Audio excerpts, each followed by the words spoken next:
If you make more than $161,000 as a single filer in 2024, the IRS says you can't contribute to a Roth IRA. That tax-free growth in retirement? Locked out. Except there's a completely legal way around this that financial advisors have been using for over a decade. First, why does this matter? A Roth IRA is one of the most powerful retirement accounts because you pay taxes on the money now. But every dollar of growth comes out tax-free in retirement. If you put in $50,000 over time and it grows to $300,000, that $250,000 in gains never gets taxed. With a regular traditional IRA, you'd owe taxes on all that growth when you withdraw it.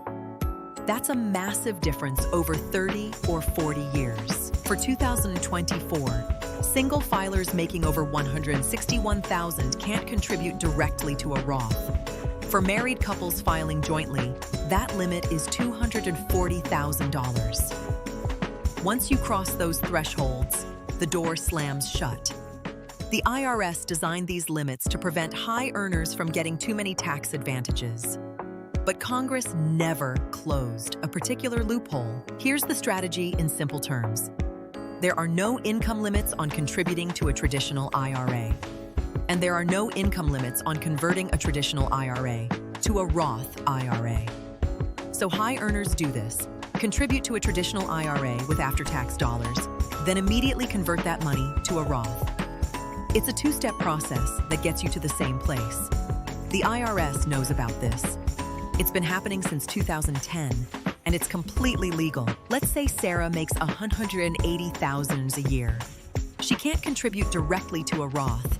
Instead, she opens a traditional IRA and contributes $7,000 in after-tax money. The next day, she calls her brokerage and converts that $7,000 to her Roth IRA. She doesn't take a tax deduction for the traditional IRA contribution because she's converting it immediately. Now that $7,000 sits in her Roth and can grow tax-free for decades. Here's the tricky part most people miss. If you already have money in a traditional IRA that you deducted taxes on years ago, the IRS applies something called the pro rata rule. This means when you do the conversion, the IRS treats it like you're converting a proportional mix of pre-tax and after-tax money. That can create an unexpected tax bill. The cleanest backdoor Roth happens when you have zero balance in any traditional SEP or simple IRA before you start. The 2024 IRA contribution limit is $7,000 if you're under 50 and $8,000 if you're 50 or older. Those are the maximum amounts you can move through the back door each year. Some people do this annually as part of their retirement planning rhythm. It's not a one-time thing. You can repeat the process every single year as long as the rules stay in place. When you convert from traditional to Roth, you owe taxes on any money that was originally pre-tax or on any gains. That's why timing matters. Most people do the conversion within a few days of the contribution, so there's little to no investment growth yet. If your $7,000 grows to $7,050 in those few days, you'd owe taxes on that $50 gain. But if you contributed after-tax money and convert immediately, the tax hit is minimal or zero. Just document everything for your tax return. Here's a common mistake. Let's say Marcus has $50,000 in an old traditional IRA from a previous job, all pre-tax money. He contributes $7,000 in after-tax dollars for a backdoor Roth. When he converts, the IRS sees his total traditional IRA balance as $57,000, with only $7,000 being after-tax. Using the pro rata rule, most of his conversion gets taxed. He thought he was avoiding taxes, but he just triggered a surprise bill. Many people roll old traditional IRAs into their current 401k to avoid this. Once money is in your Roth IRA through a backdoor conversion, there's a 5-year waiting period before you can withdraw the converted amount penalty-free if you're under 59 and a half. Your original contributions can come out anytime, but each conversion starts its own 5-year clock. This mostly matters for early retirees. Most people doing backdoor Roths are planning for traditional retirement age anyway, so this rarely becomes an issue. Ums and ahs. There's also something called a mega backdoor Roth, which is different.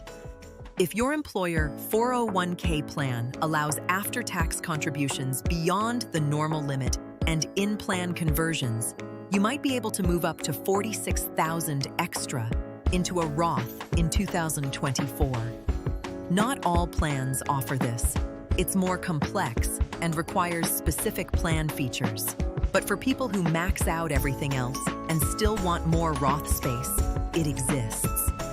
That's a separate strategy entirely. Congress has talked about closing the backdoor Roth loophole several times in recent years. It's been included in various proposed bills, but hasn't passed yet. Many tax professionals believe it will eventually be shut down, but nobody knows when. Some high earners front-load multiple years while they still can. Others just do it annually and accept that the opportunity might disappear. It's been available since 2010, so it's lasted longer than many expected. So that's the backdoor Roth. It's a legal way for high earners to get money into a Roth IRA by contributing to a traditional IRA and immediately converting. The main traps are the pro rata rule if you have existing pre-tax IRA money and making sure you document everything for taxes. The contribution limit is $7,000 or $8,000 depending on age, and you can do this every year. It's not flashy, but it's one of the few remaining ways to access tax-free retirement growth when you earn too much for the direct route. Everything covered here is for educational purposes only. This is not financial advice. Every situation is different. Consider speaking with a licensed financial advisor before making any major money decisions.